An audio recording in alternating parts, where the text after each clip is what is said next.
हे कृष्ण कन्हैया, आप हो तो हम सब हैं।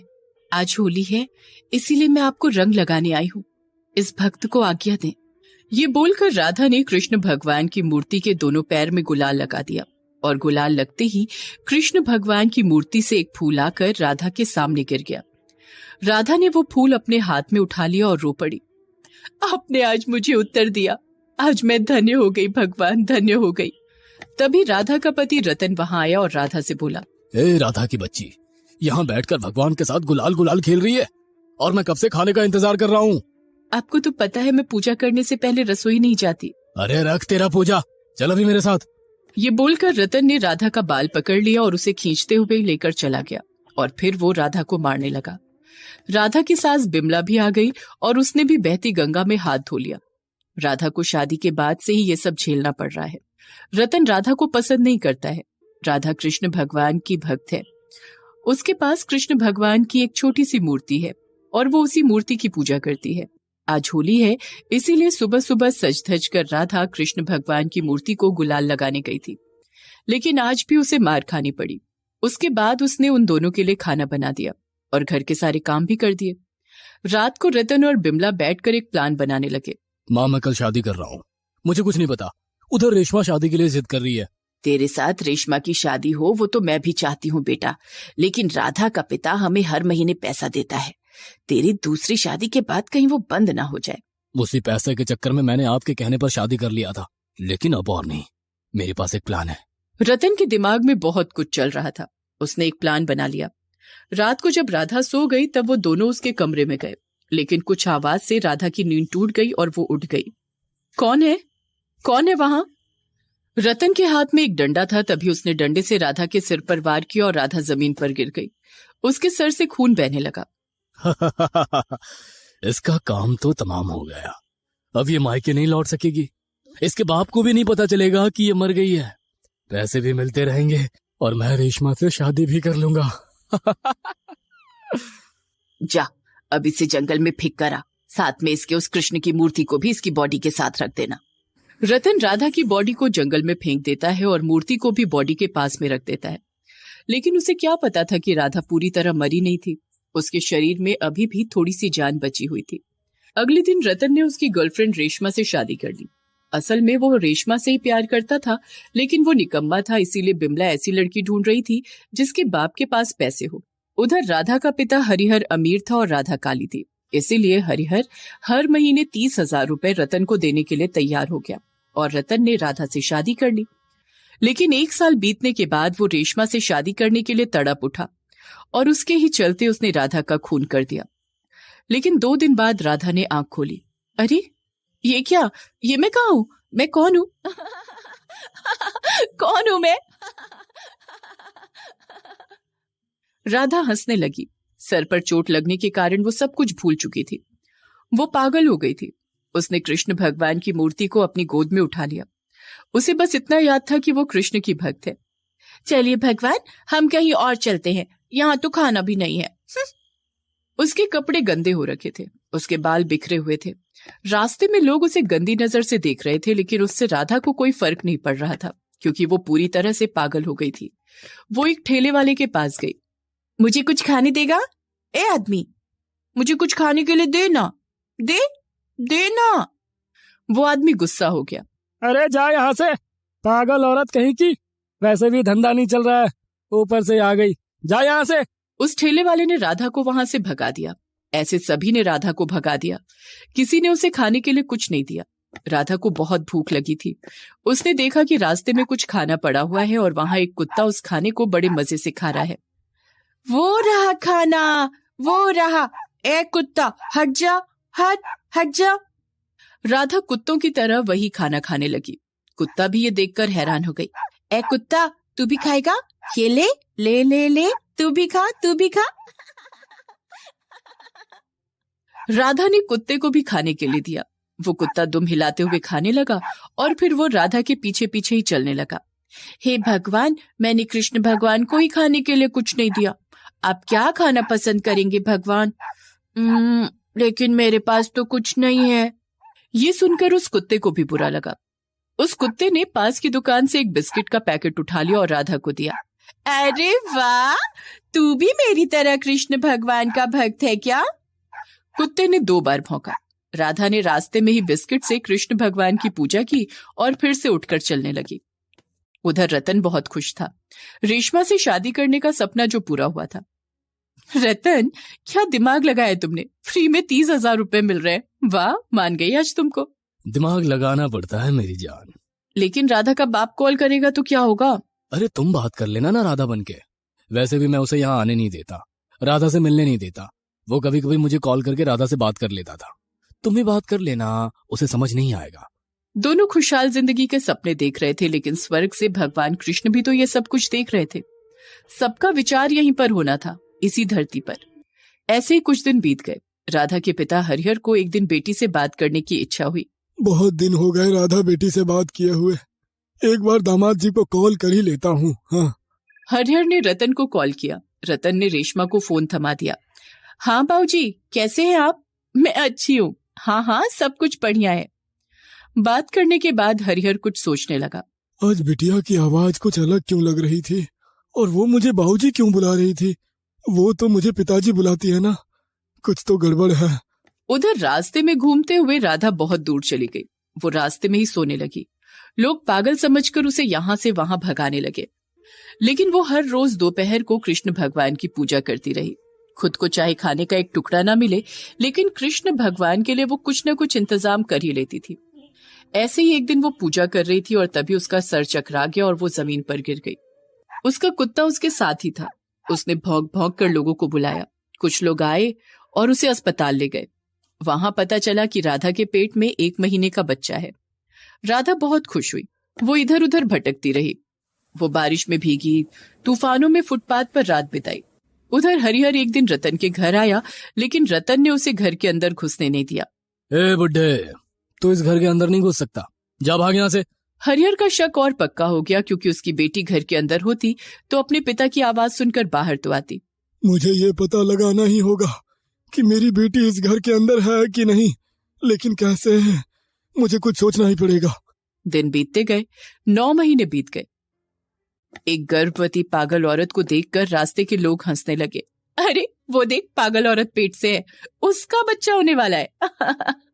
पता नहीं कहां कहां से आ जाती हैं ऐसी गंदी औरतें। और एक रात को राधा के पेट में दर्द होना शुरू हुआ।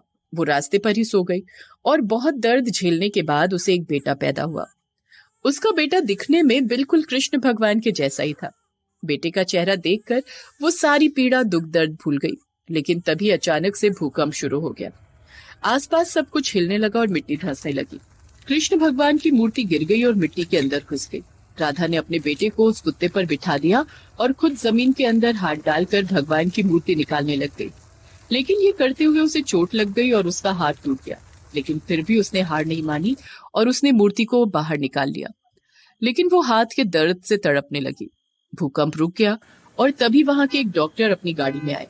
अरे बाप रे, तुम्हें तो बहुत ज्यादा चोट लगी है, चलो मेरे साथ, मैं तुम्हें अस्पताल ले चलता हूँ। डॉक्टर साहब ने सभी को गाड़ी में बिठा लिया और चल दिए। सुबह हो गई और डॉक्टर साहब ने घर के सामने गाड़ी रोकी। ये और कोई नहीं बल्कि रतन का घर था। रतन, बिमला, रेशमा घर से बाहर आए। क्या बात है, आप कौन है? ये लड़की आपको कहाँ से मिली? तभी वहां पर हरिहर आ गया। बेटी, बेटी तू यहाँ है, क्या हुआ है तुझे बेटी? लेकिन राधा किसी को नहीं पहचान पाई। अच्छा, तो उस दिन मरी नहीं थी। ठीक है, मैं तुझे आज मार देता हूँ। ये बोलकर रतन ने डंडा उठा लिया, लेकिन तभी वो डॉक्टर साहब कृष्ण भगवान में बदल गए। रुक जाओ, मैं डॉक्टर के वेश में राधा को यहाँ से लेने आया हूँ। तुम लोगों को सबक सिखाने आया हूँ। कृष्ण भगवान ने तीनों को पत्थर की मूर्तियों में बदल दिया। तीनों का देहांत हो गया। उन्होंने राधा को ठीक कर दिया। कृष्ण भगवान के आशीर्वाद से सब कुछ ठीक हो गया और उसके बाद से राधा अपने पिता और बेटे के साथ रहने लगी। वो कुत्ता भी उसके साथ रहने लगा और अगले दिन सभी खुशी खुशी होली मनाने लगे। बिलासपुरा नाम के गांव में बिमला नाम की एक औरत रहती है। बिमला बहुत कंजूस और खुदगर्ज है। वो बस अपने बारे में सोचती है और सिर्फ पैसों से ही प्यार करती है। इलाके के सभी लोग बिमला को कंजूस औरत के नाम से जानते हैं। बिमला इतनी कंजूस है कि वो अपने परिवार वालों को भी ठीक से खाना नहीं खिलाती। उसका एक बेटा है रमेश। बिमला दहेज के लालच में रमेश की शादी करवा देती है। अंजलि नाम की एक औरत के साथ रमेश की शादी हो जाती है। शादी में रमेश को दहेज में 2 लाख रुपए और उसके साथ एक नया पलंग मिलता है। शादी के बाद वाले दिन जब अंजलि पलंग पर सो रही होती है, तब बिमला वहां आती है और कहती है, अरे माँ जी आइए ना, बोले कुछ काम था। काम तो था, मैं यही कहने आई थी कि इस नए पलंग को ज्यादा इस्तेमाल मत करो। मतलब पलंग तो सोने के लिए ही होता है, इस्तेमाल करने के लिए तो होता है। ज्यादा इस्तेमाल करोगी तो ये पलंग जल्दी पुराना हो जाएगा, टूट जाएगा। सुनो बहू, इस घर में मैं जो कहती हूँ वही सबको सुनना पड़ता है। मेरे साथ बहस मत करना। आज से तुम दोनों जमीन पर सो जाना, जमीन पर बहुत अच्छी नींद आती है। ये बोलकर बिमला चली गई। अंजलि ने सोचा, अरे ये क्या बात हुई, अच्छा खासा पलंग रहने के बावजूद जमीन पर सोना होगा। हे भगवान, कितने कंजूस घर में आ गई मैं। रमेश के घर आने पर अंजलि ने रमेश से सब कुछ कहा। सब कुछ सुनकर रमेश ने कहा, क्या करूं अंजलि, माँ ऐसी ही है, बिल्कुल कंजूस। उन्हें बोलकर भी कोई फायदा नहीं होगा, फालतू का बहस होगा। उससे अच्छा है हम जमीन पर ही सो जाते हैं। माँ को तो अब बस स्वयं भगवान ही ठीक कर सकते हैं। बिमला भगवान कृष्ण की बहुत बड़ी भक्त है। उनके घर में भगवान कृष्ण की एक मूर्ति है। बिमला हर रोज कृष्ण जी की पूजा करती है और हमेशा कृष्ण जी से और ज्यादा पैसा और धन दौलत मांगती है। हे कृष्ण जी, मुझे और ज्यादा पैसा दीजिए, और ज्यादा। ऐसे ही बिमला पूजा कम और ढोंग ज्यादा करती है। घर पर खाने के लिए कुछ अच्छा बनाने भी नहीं देती है। एक दिन अंजलि जब रसोई में पनीर बनाने जा रही होती है, तब बिमला रसोई में जाकर अंजलि के हाथ से पनीर का पैकेट छीन लेती है। अरे अरे, ये क्या, घर में पनीर कहाँ से आया? वो लाए हैं माँ जी, बहुत दिन हो गए कुछ अच्छा खाना नहीं खाया। तो क्या हो गया, तुम लोगों को बस खाने की पड़ी है। फिजूल के खर्च करने में तो तुम लोग माहिर हो। कोई जरूरत नहीं है पनीर बनाने की, सिर्फ दाल चावल बनाओ। दाल भी ना हो तो चलेगा, सिर्फ चावल खा लेंगे। ये बोलकर बिमला पनीर लेकर चली जाती है। अंजलि दाल चावल बनाती है। बिमला दुकान में जाकर पनीर लौटा देती है और उसके बदले पैसे ले लेती है। अंजलि मन ही मन अपने नसीब को कोसने लगती है। हे किशन जी, ये किस कंजूस के पल्ले पड़ गई मैं, अब मेरा क्या होगा। ऐसे ही दिन बीतने लगते हैं। बिमला घर के किसी को फल खाने नहीं देती है, लेकिन खुद मुफ्त में फल खाने का एक उपाय ढूंढ निकालती है। वो बाजार जाती है और फलों की दुकानों में घूमती है। ये अंगूर अच्छे हैं क्या? हाँ हाँ, बहुत अच्छे हैं, एकदम ताजा, यकीन ना हो तो खा के देखिए। बिमला 4-5 अंगूर खा लेती है और कहती है, छी छी छी छी, ये तो बिल्कुल ही गंदे हैं, मुझे नहीं चाहिए। ऐसे ही बिमला फलों की दुकानों में घूमकर मुफ्त में फल खा लेती है। एक दिन बिमला जब कृष्ण जी की पूजा कर रही होती है, तब उसके घर के बाहर एक गाय आती है। अंजलि उस गाय को देखते ही रसोई से एक रोटी लेकर खिलाने जाती है। गाय को रोटी खिलाते हुए अंजलि उसके सिर पर हाथ फेरती है, लेकिन तभी बिमला ये देख लेती है और अंजलि को डांटने लगती है। ये क्या, रसोई से रोटी चुराकर तुम इस गाय को खिला रही हो? तुम्हारी हिम्मत कैसे हुई इस तरह एक रोटी बर्बाद करने की? बर्बाद कहाँ किया माँ जी, एक गाय को ही तो खिलाया। गाय को खिलाने से कृष्ण भगवान भी तो खुश होते हैं। बहुत बड़ी बड़ी बातें करने लगी हो तुम। एक तो रसोई से चोरी करती हो, ऊपर से जबान भी लड़ाती हो। आज से तुम्हारा खाना बंद, आज तुमको मैं खाने ही नहीं दूंगी। अच्छा, एक रोटी के बदले मेरी 4 रोटी बच जाएंगी। ये बोलकर बिमला चली जाती है। अंजलि रोने लगती है। हे कृष्ण जी, आप तो सब कुछ देख ही रहे हैं, मैं गर्भवती हूँ, इस हालत में मैं खाली पेट कैसे रह सकती हूँ? कुछ कीजिए न कृष्ण जी, कुछ कीजिए। स्वर्ग के वृंदावन में बैठकर कृष्ण भगवान, राधा मैया और बलराम ये सब देख ही रहे थे। राधा मैया कहती हैं, कान्हा, तुम देख रहे हो ना तुम्हारी भक्त कितनी कंजूस है। हाँ कान्हा, उसकी कंजूसी की वजह से सब लोग परेशान हैं। तुम्हें कुछ करना चाहिए। हाँ कान्हा, तुम्हें उसको सही रास्ता दिखाना चाहिए। तुम लोग सही कह रहे हो, अब मुझे ही कुछ करना पड़ेगा। उधर रात हो चुकी है। अंजलि ने पूरे दिन कुछ नहीं खाया, उसे अब भूख लगने लगी है। उसके पेट में एक बच्चा है, इस हालत में भूखा रहना अच्छी बात नहीं है। अंजलि चुपके से रसोई में घुसती है और बिस्कुट निकालकर खाने लगती है, और इतने में बिमला वहां आ जाती है। ये क्या बहू, तुम चोरी करके बिस्किट खा रही हो? मेरे इतना मना करने के बावजूद तुम फिर से चोरी करने लगी? नहीं नहीं माँ, चोरी नहीं कर रही हूँ, मुझे भूख लगी थी, मैंने चोरी नहीं की। मुझे बिना बताए खा रही हो, ये चोरी ही तो है। तुम्हें शर्म नहीं आती है क्या? रुको, अभी तुमको मजा चखाती हूँ। ये बोलकर बिमला अंजलि के बाल पकड़कर घसीटते हुए उसे उसके कमरे में ले जाती है और वहाँ खिड़की के साथ उसको बांध देती है। अभी रहो यहाँ, तुम्हें 2 दिन तक खाना नहीं मिलेगा। बिमला चली जाती है और अंजलि रोती रहती है। बिमला आराम से सो जाती है और तभी उसके सपने में स्वयं कृष्ण जी आते हैं। बिमला, तुम रोज मुझसे धन दौलत की प्रार्थना करती हो ना? आज मैं स्वयं आया हूँ तुम्हारी प्रार्थना पूरी करने, लेकिन उससे पहले तुम्हें कुछ करना पड़ेगा। कल सुबह से जितने भी भिखारी या जीव जंतु तुम्हारे घर के बाहर आएंगे, उन सबको पेट भर के खाना खिलाना होगा, वो भी खुद के हाथों से बनाकर। तभी मैं तुम्हारी मनोकामनाएं पूर्ण करूंगा। तथास्तु। ये बोलकर कृष्ण जी अदृश्य हो जाते हैं और तभी बिमला की नींद टूट जाती है। सुबह हो चुकी है। बिमला को यकीन ही नहीं हो रहा है कि स्वयं कृष्ण जी उसके सपने में आए थे। ये क्या देखा मैंने? स्वयं कृष्ण जी मेरे सपने में? लेकिन उन्होंने जो कुछ भी कहा वो मैं कैसे करूं? लोगों को खिलाने में कितना पैसा खर्च हो जाएगा। मगर मैं कर भी क्या सकती हूँ? स्वयं कृष्ण जी की बात मैं टाल तो नहीं सकती। और कितने ही भिखारी या जीव जंतु आएंगे, ज्यादा से ज्यादा 2-3। और होता भी वही है। थोड़ी देर बाद बिमला के घर के बाहर 2 भिखारी और 1 भिखारिन भीख मांगने के लिए आते हैं। उसके साथ एक गाय भी आ जाती है। कुछ खाने को मिलेगा माँ जी? बहुत भूख लगी है। हाँ हाँ, यहीं बैठो, मैं अभी खाना लेकर आती हूँ। बिमला मन ही मन ये सोचकर खुश होती है कि सिर्फ 3 लोग और 1 जानवर आए हैं। ये लोग कितना ही खाएंगे। बिमला खाना बनाकर चारों को देती है। चारों खा लेते हैं। खाना बहुत स्वादिष्ट था, मगर हमारा पेट नहीं भरा। क्या आप थोड़ा और ला सकती हैं? क्या मुसीबत है? कृष्ण जी ने कहा है कि पेट भर खिलाना होगा। ठीक है, तुम लोग बैठो, मैं अभी खाना लाती हूँ। बिमला फिर से खाना लाती है और चारों खा लेते हैं, पर उनका पेट नहीं भरता। वो फिर से खाना लाने के लिए कहते हैं। बिमला फिर से खाना लाती है। ऐसे खिलाते खिलाते घर का सारा खाना खत्म हो जाता है, फिर भी चारों का पेट ही नहीं भरता। और कुछ लाइए ना माँ जी। वो गाय भी सर हिलाकर कुछ लाने के लिए कहती है। हे भगवान, घर का सारा खाना तो खत्म हो गया, अब दुकान से कुछ खरीद कर लाना होगा।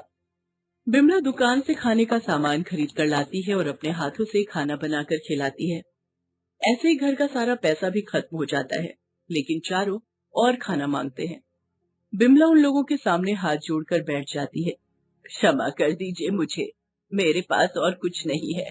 खाना पैसा सब कुछ खत्म हो गया है। मैं कृष्ण जी की बात नहीं मान सकी।